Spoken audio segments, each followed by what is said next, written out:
Hey, Ollie, how are you, man? Hi, I'm good. Great to see you. Yeah, you too. Whereabouts are you? Are you over in Berlin?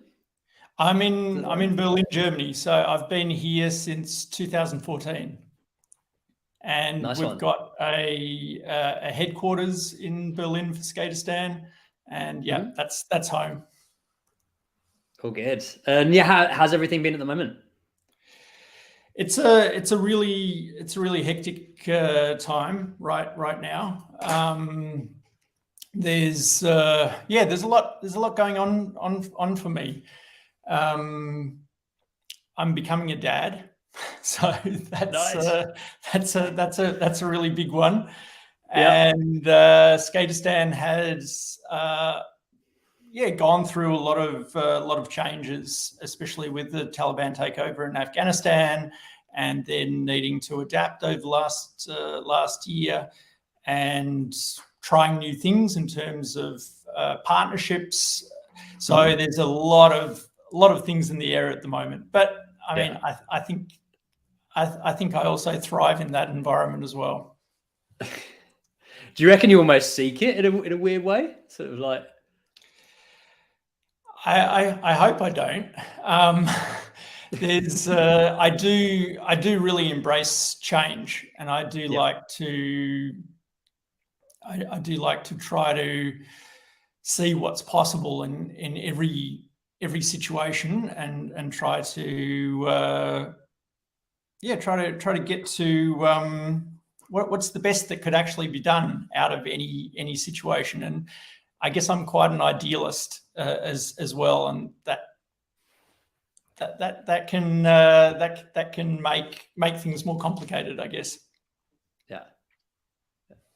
Interesting, man. Well, I'd love to kind of talk about everything that's going on over with Skateistan in Afghanistan. And I mean, if people don't know, I mean, the story of kind of how you set everything up, because you're originally from Melbourne, right? Yeah, I'm from Melbourne, Australia, and that's I'm an Aussie. Yeah. And how did you get into skating? I got into skateboarding because a cousin of mine was a skateboarder in the 70s, and he had a skateboard in the corner of his room.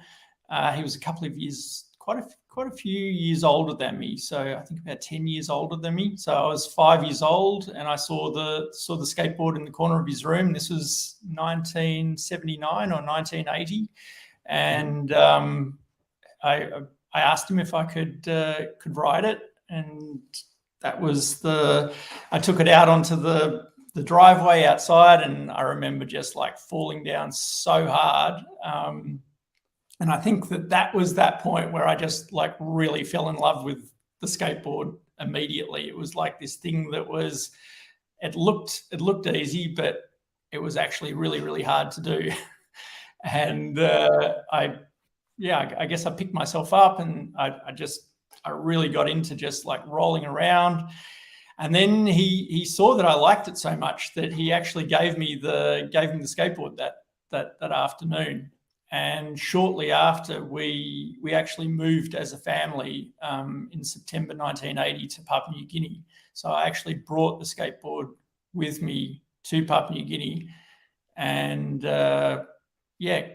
kept on skateboarding a little bit now and again. Actually, when we first arrived in Papua New Guinea, it was my sixth birthday, and the hotel where we were staying actually had a pool that was empty.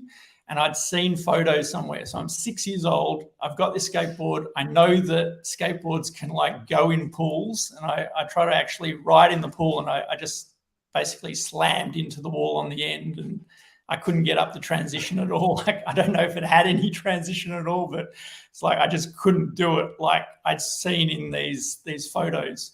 And so then it was just, tic-tacking along learning to just roll down the roll down the street. And I got skateboarding banned at two of the primary schools that I went to in Papua New Guinea. Surprisingly, when I brought my skateboard to school, and and was sort of riding at lunchtime, and then the next day everybody else brought their skateboards out. So the skateboard that I had was a 1973 fiberglass skateboard from Lightning Bolt. So it was like just the start of urethane wheels. It had SGI trucks, so it was a proper pro board from like 1973. And everybody else's skateboards that they had, surprisingly, in the cupboard in Papua New Guinea were sort of what we call banana boards, I guess, just these that sort of same style but with a polypropylene deck. And so people brought other skateboards to school, and then I remember in both Ley and in Mount Hagen, the next day the principal just said, no more skateboarding at school. That's the end of it. So I did get skateboarding banned at 2 primary schools growing up. And then did you then go back to Melbourne like after that then when you left Papua New Guinea? So I went back to Melbourne 1980, end of 84, so start of 85. And then I went to the movies for the first time. And the first film that I saw was Back to the Future. And then it was just like all on. It was just like, wow, skateboarding. I've got to like, how can I pull the skateboard out again? I actually made some skateboards by just tracing out the deck and cutting out wood, and then basically hacksawing some roller skates into 2, and then fixing it to the skateboard so that my brother could also skate with me. And at the local shopping centre, there was a demo by the Veriflex team back then. So that was, I guess, Gary Valentine, maybe Lee Ralph was even there. It was like a vert ramp set up. They were skating the vert ramp, and kids could like take part in a skateboard competition. So I went in the skateboard competition in 1985, and I won the competition simply by doing some tic-tacking around some, witches' hats, and then doing a little cess slide. And I did a little sort of like half flip jumping onto the board, and that was enough to win the competition. I got my first sort of wide skateboard deck, which was a Veriflex deck, and then I tried to get some trucks and wheels and set up that sort of first wide skateboard, which was like this bigger style from the 1980s. Nice. And then that was it, right? That was the only skateboarding competition that I ever won in my life. Did you still go into competitions after that? Like, were you entering like a few local things and? Not so much. I went into the Mystic Cup in the mid-90s. So that was being run in Prague, and that was kind of the height of my skateboarding. But I was never sponsored. It was just something that I was very passionate about. So it was pretty good fun having, I had Rune Glifberg in my run. I had Willie Santos in my run. It was pretty nerve-wracking to skate against the pros of the day. But I did have an advantage in that I'd been in Prague for the previous week, and I was skating that course, and it was a pretty janky setup. So I had a little bit of an advantage in terms of having practiced on the course a little bit more than others. Yeah. And were you living in Europe at the time? No, I traveled to Europe quite a bit in the 90s because my mum's German, and I did finished high school in Australia. And then 1993, when I was 19, I lived for a year with my grandma in Germany and just skateboarded a lot, and then traveled around. And that was sort of, that was that was the opportunity, and I'd gone to Prague a few times and had a friend that was actually born in Prague in the Czech Republic. And so that was the connection to turning up and entering that competition. I think it was 100 krone, which was 100 crowns, which was crowns, which was €4 or something to enter the competition. I thought, well, what's the worst that can happen? Exactly. I get $4 and I can go in this comp. Yeah. I skated another comp. I skated one other comp in Melbourne, which was a Vans comp in like also like mid 90s, or like maybe 94, something like that. And I got third place in the non-sponsored category in the central sale yards, which was the spot in central Melbourne at that time. And were you speaking German at home with your mum? Was she like, did you kind of like learn it when you were growing up, or? I had little bits and pieces. So we'd gone to Germany as when I was a kid at different points. When I was 4, when I was 8, when I was 12, when I was 15. So every couple of years we went to Europe, and then I had these German relatives that would only speak German, and I could understand quite a bit. I couldn't really say very much. So when I actually arrived in Germany as a 19-year-old, and my grandmother didn't speak English at all, I just had to learn. Yeah. And she corrected me incessantly, and it was very annoying at the time, but I'm very, very grateful to her now. It's come in pretty handy. Yeah, it was good. The handiest it actually was ever, because I mean, a lot of people in Germany speak English as well. So like, how useful is German as a language? And that actually came out in Afghanistan, because there was this German Afghan, an Afghan that had lived in Germany for a long time and gone back to Afghanistan. And I didn't really speak Dari, and he didn't speak English, but we both spoke German. And he was then a link to actually getting the land that we then built the first skate school with. So German was actually useful in the end. And when was the first time that you went over to Afghanistan? Did your girlfriend at the time, didn't she have a job lined up over there, and then you went with her? Was that how it happened? Pretty much, yeah. That was 2007. I went to Afghanistan for the first time, and we were actually living in Morocco at the time in Rabat. And she was applying for different development jobs, and a job came up in Afghanistan, and a job came up in Nepal. And I encouraged her to go to Afghanistan because I wanted to go to Afghanistan. So she got the job. She went there. I went to Germany for a little while and did some try to just save up a little bit of money. And then I joined her in Afghanistan when it was 2 months later. So that was around February 2007. And how was it that first time over there? It was interesting.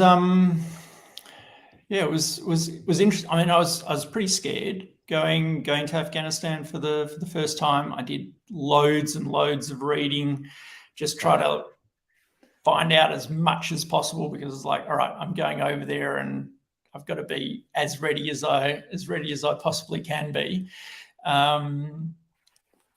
And it was much less developed than I expected, because like I arrived and got in a taxi and we went down these a couple of roads from the airport towards where I was staying, and we were literally going through car-sized like potholes and you know, you going into like a meter of water and coming back out again, and it was just like, whoa, this is the capital city. It's like, and everybody, it was winter time as well, so there were a lot of people just, you know, you saw these fires on the side of the road, and people are like burning tires, and it was a pretty wild sort of city to experience in 2007. I really thought that it'd be more, you know, asphalt roads, and I don't know, just it was a bit more developed, right, than what it was. A bit more, yeah. So that was a bit of a surprise. And then what really struck me very fast was just how friendly people in Afghanistan were. And I got out and about pretty much immediately. I felt pretty at home. I'd traveled to over 40 countries by that stage, so it wasn't. I'd grown up in Papua New Guinea. I'd been I'd done lots of different things before, so I felt pretty comfortable pretty fast, simply because how friendly everybody was. Everywhere I was going, people were inviting me in for tea, and I'd accept these offers of tea and sit down. I couldn't really communicate, but everybody was really, really nice and really friendly, and that was something that I didn't read about. That was something that I didn't expect. And most other foreigners are getting around in armored cars, or they'd get out to go to the supermarket with, you know, 2 automatic weapons hanging off them, and you're just like, wow, that's you're putting up these huge barriers. How do we, you know, how do we connect? And I just try to connect wherever I could, and I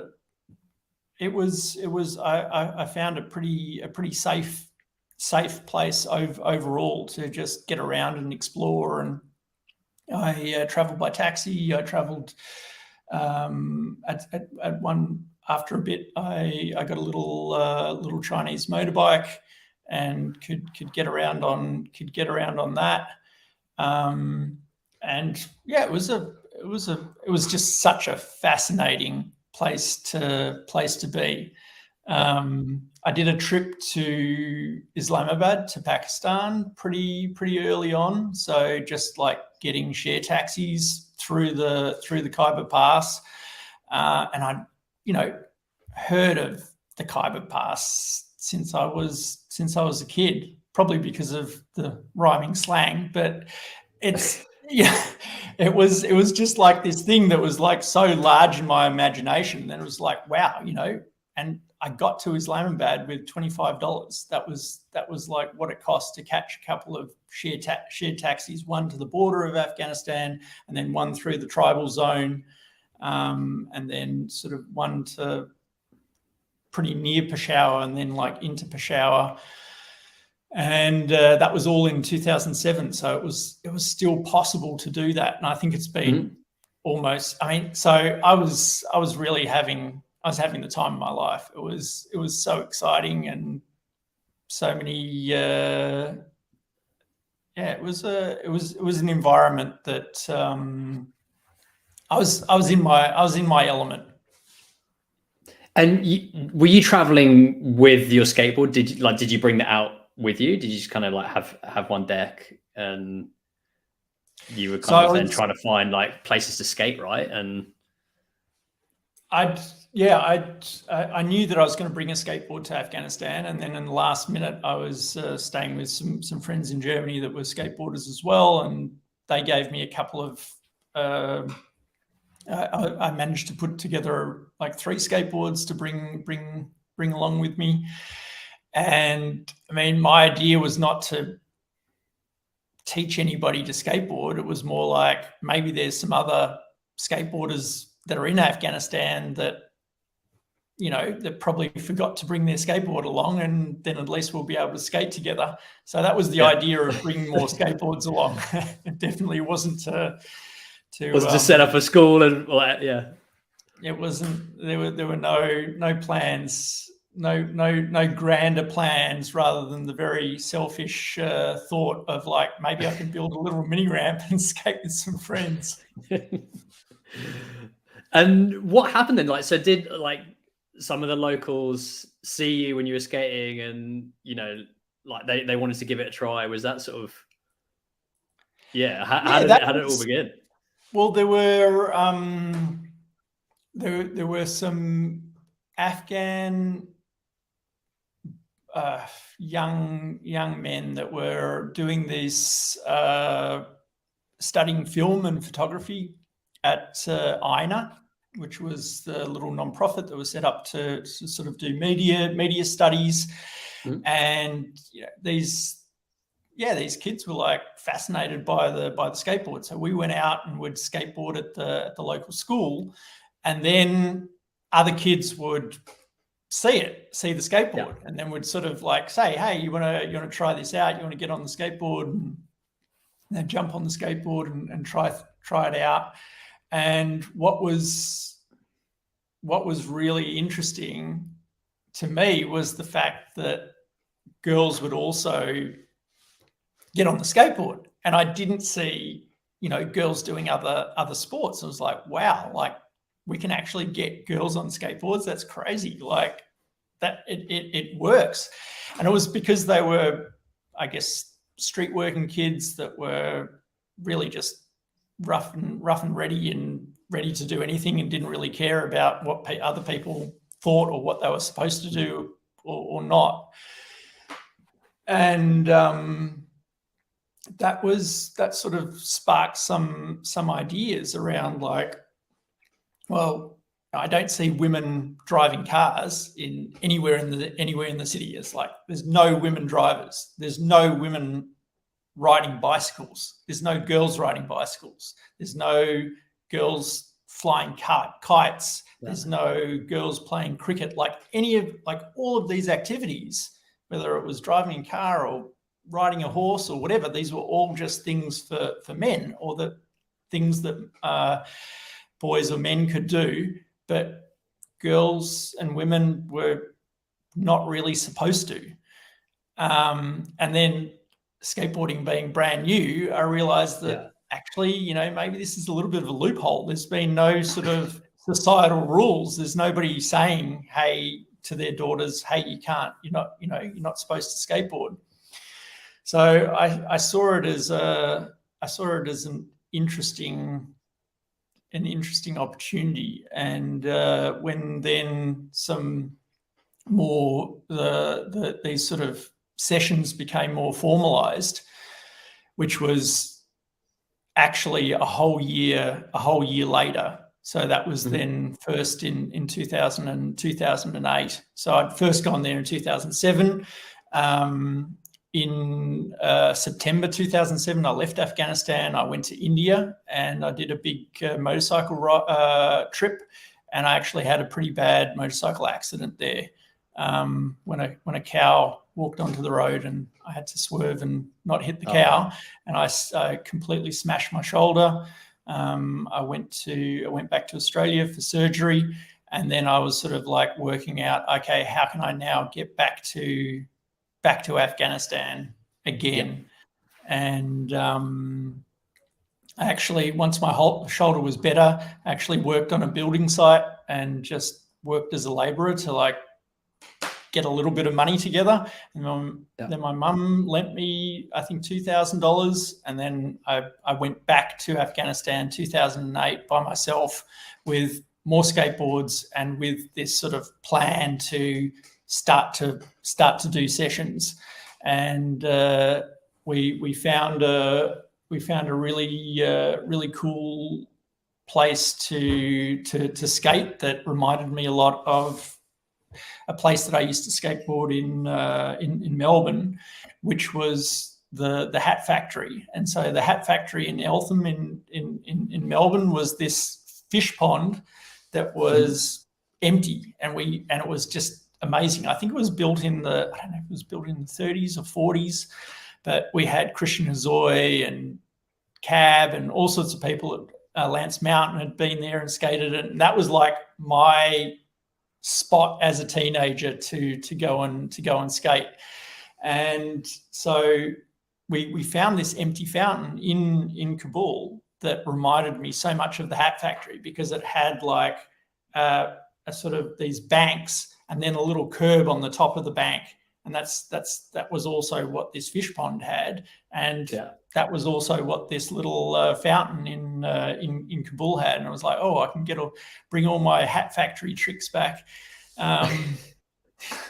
to this little fountain. And I started to run sessions there, and we prioritized the girls, because it was, I mean, the great thing about the fountain was that it was the kids, it was harder for the kids to run off with the skateboards, because wherever I was it sort of closed off kind of thing, or it's a circular fountain. Mm-hmm. And whenever I was running skateboard sessions in other places, inevitably at some point some kid would try to do a runner, and I always got the skateboard back, as I was sort of like scanning the area and trying to like keep these crazy sessions happening. And so when we found the fountain, it was like, great, this is a controlled space. And so I could, and I simply gave the girls double the time of the boys. It was like 10 minutes for girls to skate, 5 minutes for the boys to skate, 10 minutes for the girls to skate, and just kept on doing it like this. And because the girls got more time to skateboard, of course, they got better than the boys. And that was exciting. And I was like, wow, like what could now, what can evolve out of this? Mm-hmm. And did you then, so then did you think about like kind of putting a plan together, or was that when the sort of like the business or like the organization, like the ideas were sparked then? Yeah, it was really those, the girls getting into it, the girls group getting bigger and bigger and bigger. So it sort of got to like probably 25 girls that were skateboarding, and there were about 40 boys that were also turning up and wanting to skateboard. And so then the boys had to even share the skateboards between an even greater number of boys with less time, so they had even less chances to skate. And I started to run little competitions of the girls against the boys as well, and of course the girls would win because they'd practice more and they were better. And people started to talk about this sport for girls. That's that sport for girls, when they were talking, like Afghans, when they were talking about skateboarding. And that really just made a click for me. And it was just like, wow. And the other thing was that the girls were so much better than the boys at making friends with each other across socioeconomic and ethnic divides. So the poor, the street working poorer boys would all like hang together in a group, and like the more middle class kids that came from the flats nearby would be another group. Whereas the girls, they were obviously from the flats, but also these kids that were also working in the streets, they all they became friends with each other. And that was really that crystallized a lot for me, because I really believed that what was required in Afghanistan was trust to be built. There had to be social capital built. There had to be links between people built before you could put in financial capital and have a really good result. And this was being demonstrated by the girls straight away. They were they were making friends, even when it was somebody from a different ethnicity. They were making friends even when it was not from that same social class that they came from. And I really saw a future in that. That was in Afghanistan that the kids were actually dreaming of and talking of. They were talking about, hey, why don't, we need to all come together. We need to be able to all work as a whole country. We want to build up our country. We want to do this. And I really saw that I saw that the girls were doing that. It was happening. Trust was being built between these ethnicities that were quite divided. Like whole suburbs in Kabul will just be this ethnicity, and another suburb will be that ethnicity. The kids are taught from a pretty young age to not to associate with people from a different ethnicity, or not to trust them. And so that's where it really started to crystallize for me. It was like, hey, I've got to this is really, really exciting what's happening here, even on a very small scale. Like, how can it be grown? How can it get bigger? And so I started to talk to different people about how this could get into a bigger, grow a little bit. And something that was just very, very clear to me was that we needed an indoor space, because the girls could skateboard up to the age of 10, 11, and then it wasn't really possible for them to skateboard anymore in a public space if there were boys around. Okay. And so we needed an indoor space that was completely private, where then teenage girls would also be able to, continue to skateboard, but it would have to be an all-female environment. So that was then, if I would have just tried to create some sort of,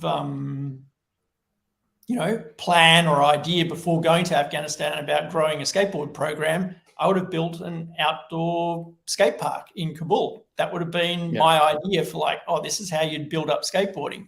But what was really important in this process was just listening to the kids all the way along. I didn't go to Afghanistan with the idea of starting a skateboarding NGO. The kids were literally not giving me my skateboard back and really interested to skateboard. So it was like, well, if that's what you really want, then let's do more of that. Yeah. And then the kids were, there were these girls that were 10, 11, 12 years old, and they're like, I really want to keep on skateboarding. And the only way for them to do that was to have this indoor facility. So that's what I try to then actually build. And I went knocking on doors, talking to journalists, talking to different embassies, talking to different donors, creating a website. It was just this shoestring, trying to get something off the ground that was just this loose collective of volunteers, me on the ground with a couple of skateboards and a few $1,000s, and just trying to be as careful with it as possible. And then this idea of, okay, well, actually, let's try to make this indoor facility. So then I needed land. I needed money to build it. I needed a building company. And there were just so many dead ends. There were just so many things that I tried that then didn't work, in terms of people that said that they could fund something, and then months later it didn't really happen. We were given land twice or three times, or people were saying, oh, you could use this land, and then it came with too many strings attached, or they wanted money or something like that. And so finally, this is coming back to the part where German was helpful. I was playing football with these German Afghans, and a brand new Olympic Committee president came in 2009. Okay. And one of the people that I was playing football with, he on the weekends, he knew the new president because they used to be in high school together. And so he organised a meeting with the Olympic Committee president, came in, Zahir Akbar, and I met with him, and he got really excited about this idea of like a skateboarding space within the Olympic Committee grounds. And I sort of talked about building this small facility because I thought maybe I can raise, $20,000 and build something small. And he told me, no, it has to be like 5 times the size. I can give you like way more land than what you're asking for. He like wanted to give me this massive piece. So I sort of left the meeting thinking, wow, okay, well, I better think bigger. let's see what's possible.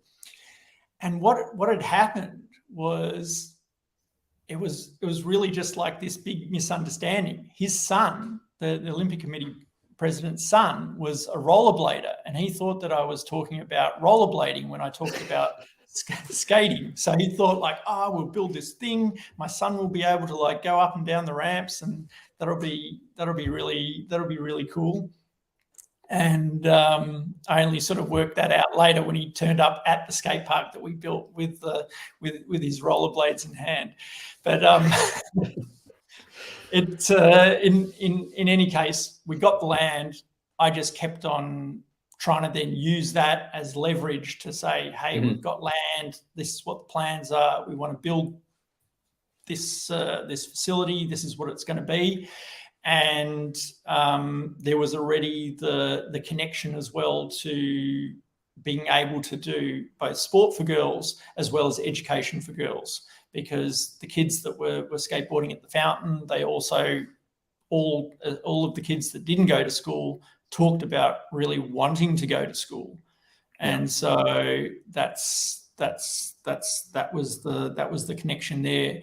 And the first, I got to a point where I was just really down to my last couple of dollars, and I needed to get some significant support really quickly. And I was on some Skype call in a cafe in Kabul, and a journalist overheard me just being totally desperate on my Skype video call, and came and talked to me afterwards and said, hey, I know some people at the Canadian Embassy. I could make an introduction there. And so I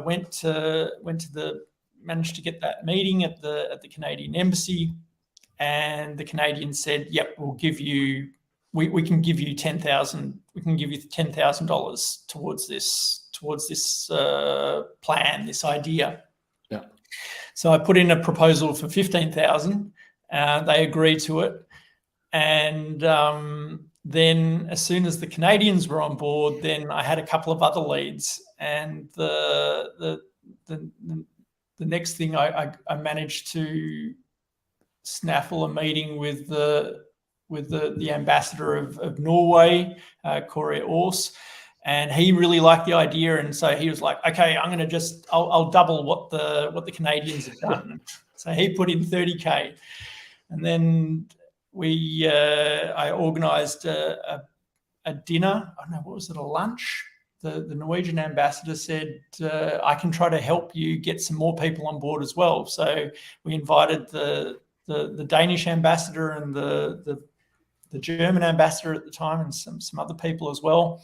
And so then the Danes got on board, then the Germans got on board, and that was essentially this funding that then just came together, and we raised about, I think it was like $230,000 from, Wow. just that point where That's I was amazing. like totally desperate for $5.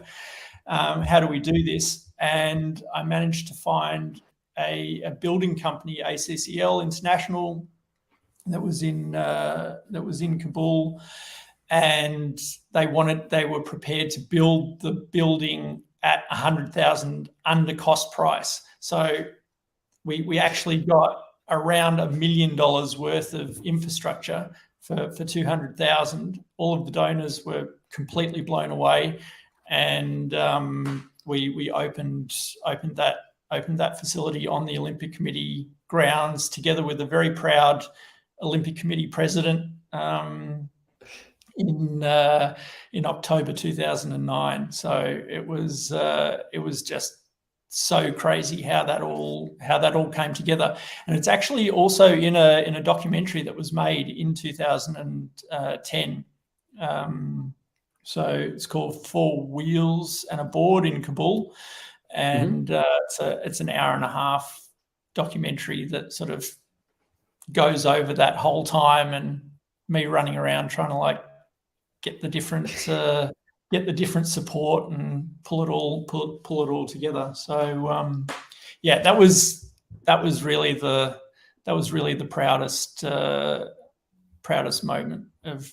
That was the best moment of my life, like being at the opening of that first skate school in Kabul. That was incredible. Yeah. And then did it sort of grow, like, were you then focused on doing that in Afghanistan first and sort of building that, getting more and more students involved with it before then looking at different locations? How did that kind of happen? Yeah, we were running the school in. We're running the school in Kabul. We had a lot of like younger volunteers around, in the early 20s, and they were just so clued in to social media already. So this was 2009, 2010. Facebook and Instagram were like brand new, and they were just like so on it.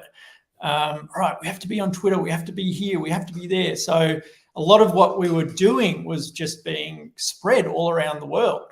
And our social media accounts were like going up by 10,000 people per week sometimes. Like, it was just insane. And so people got to hear about like what we were doing and how we were doing it. And people all over the world got in touch as well and said, "Oh, we want Skateistan in our country as well. This is a great idea. This is really exciting." So it was largely through spreading out like from what we were doing and sharing that on social media that we heard from this guy Benji who was a French national living in Cambodia, and he really wanted to do something similar in Cambodia, and he was working at an NGO, and we thought, well, all right, why not? Let's send him some boards and a little bit of money and see what can grow out of it. And that was sort of like that starting point of Skateistan Cambodia. So very, very opportunistic. It wasn't really like a master plan to spread everywhere and sort of like. No, it was very much just like, oh, let's everyone coming to you, right, and sort of asking and seeing if they can set it up and then just seeing where that could lead to. And the program in Kabul was really successful, and that then led to like ideas about whether it would be possible also in northern Afghanistan in Mazar-e-Sharif. And so that was then the third skate school location that we established was then in. So first one was in Kabul, then in Phnom Penh in Cambodia, and then the third one was Mazar-e-Sharif in northern Afghanistan. And there we wanted to build it bigger, and that was German government supported that. And we built it around three times the size of what we had in Kabul. So in Kabul, we had capacity for about 400 kids weekly, and in Mazar, it was like, this can be 1,500 kids weekly in this space. Really big multi-sports hall, really big skate park, separate classrooms and office spaces. And we did a really, really cool structure with shipping containers. So we used 42 shipping containers and sort of cut them all out and stuck them together sort of Lego style, and made this really, really cool, really, really cool skate school in Mazar. And that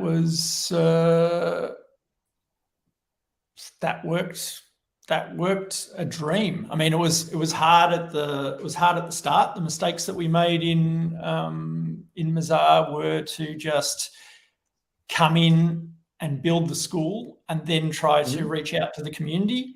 And in Kabul, we'd already been in the community for a long time and talking to lots of people and building up all of these networks and all of that. So when we opened in Mazar, there were a lot of rumors being spread about who we were and what we were doing.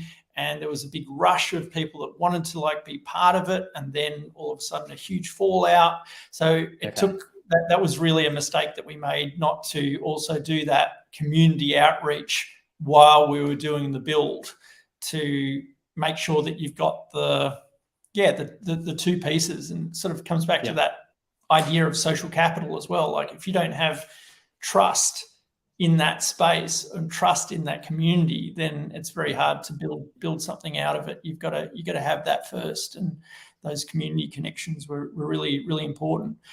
And it grew, and we had 50% girls right from the start in Kabul. We knew that we had around 400 spaces, but we could only get 165 girls registered when we first opened. And so then I only allowed 165 boys to take part. So we had this waiting list of hundreds of boys that wanted to join, but they couldn't join because it was capped at how many girls were part of the program. So we always had 50% of our students being female. More than half of our staff were female as well. And in Mazar, at a certain point, we had 700 or 800 girls coming weekly to skate the same spot. And this is in rural Afghanistan. I think that's the highest concentration of female skateboarders anywhere in the world. Yeah. I would challenge anyone to That's awesome. find a place where 700 girls come to the same spot and skate every week. I haven't seen it. I haven't seen it yet. Maybe in Buenos Aires soon. I'm not sure. And how then difficult, or was it with changing regulations with the Taliban coming back in and sort of, I guess, everything that's kind of going on now? What are the kind of things that you're working on? And yeah, that was a big change with the change in government.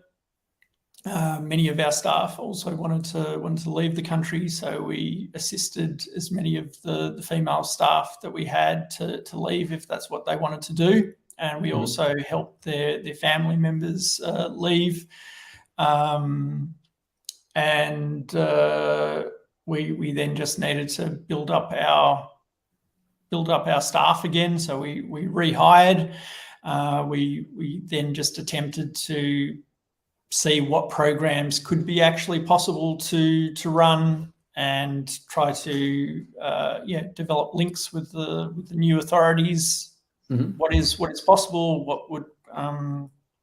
What can we do? We did a big we did a big food distribution last winter, which was really important for then just building up those community links. So we did a food package for each of the families of all of our students in Afghanistan. So we did that in three locations, and that was supported by a very generous donor, Jeremy, in the US. And we then concentrated on what was possible. We knew that it was possible for girls up to the age of 12 to go to school. So that's what we then focused in on. And we had one of our programs is a back to school program. And that's what you also, back to school program, excuse me. The back to school program is 2 or 3 years of regular school in 1 year with us. So it's an accelerated learning program to like help the kids get back into school. And this actually came from the students themselves. They loved to come to Skateistan, and they were just like, but actually we also want to go to regular school. How do we do it? So again, we followed what they were suggesting, and we've been able to run the back to school program in Kabul, in Mazar, in Bamiyan over the last 13, 14 months. It's essentially doing grades 1 to 3 in 1 year with us, and then that we help them to get into the grade 4 into regular school. So that's what we're concentrating on in Afghanistan right now. Nice. And if people want to kind of help, what's the best way, how can they kind of get involved? And, for everyone kind of listening and watching, and, if they're new to Skateistan and what you guys are doing, how can they reach out?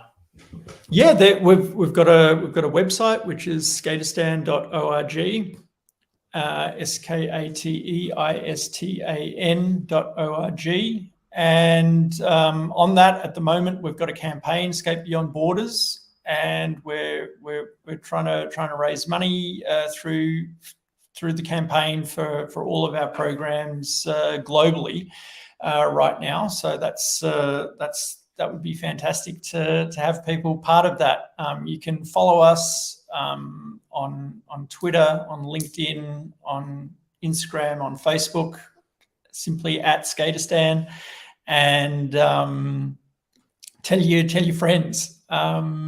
There's quite a few. There's a couple of different films on Skateistan. So there was a really amazing film. Learning to skate in a war zone. That sort of learning to skate in a war zone. That's a film that was made 2018. On our back to school program in Kabul. So in it you can see the full title of the film is Learn to Skate in a War Zone If You're a Girl, and it follows a group of back to school students throughout a whole year, what they do and what they learn, and a little bit who they are. And that film won at Tribeca in the short documentary section, and it also won a BAFTA and an Academy Award. So that was pretty amazing to have to really spread the word about what we were doing. COVID did hit in 2020, so the film didn't really get the same sort of exposure that it might have. But yeah, look out for it. I hope that you can. Yeah, anyone that's interested in seeing it, it's available in the US pretty easily. But apart from that, it's at film festivals and sometimes television stations pick it up. So yeah, look out for it. Nice. And then Skate Beyond Borders. What's that? Is that? That's our campaign that we're running right now. Lots of kids all around the world face huge challenges from living in places where they don't have economic security, having to miss school because of COVID, I think environmental factors also come into play, and force migration and people that are refugees all around the world. Skateistan operates right now in 20 locations globally, and we have a big focus on female-led programs. And we're trying to support as many social skate projects as possible all around the world. So Skate Beyond Borders is our fundraiser to support the expansion of Skateistan to all of these new locations. And so we've got projects in Kenya, we've got projects in Jordan, in Albania, in a whole lot of places where refugees face huge challenges, and skateboarding is an amazing way for kids to come together, for them to connect with a host community, to support each other, and of course, when you skateboard, you also fall down and you have to get back up again, and that's a good reminder to anyone that's going through a struggle. We really see a huge changes in the kids that take part in our programs, in their self-esteem, in their self-worth, in how they tackle problems, especially through having connections to the educators, the program partners that we're working with. Those can be having safe spaces and having adults that they can talk to about their problems and what they're going through is so important to helping them navigate the challenges that they experience right now, and what they're inevitably going to face in the future as well. Yeah. Well, Ollie, it's amazing the work that you've been doing, and yeah, I mean, like you were saying, like how it's sort of building up the kids' confidence through skateboarding, but then also, like tying these communities together that may be a bit, fragmented, and sort of building that trust. And yeah, it's awesome. And yeah, encourage everyone to get involved, and yeah, if they can become a citizen of Skateistan. So Skateistan is the best country to be a citizen of. I can guarantee that. Citizens of Skateistan are our monthly donor program. So it's amazing to have those. A big shout out to the citizens around the world, and yeah, that's definitely want to get as many citizens of Skateistan as possible. Nice, cool. Well, thanks, man. I appreciate your time, dude. Thanks for having me. Great to talk. Chat soon.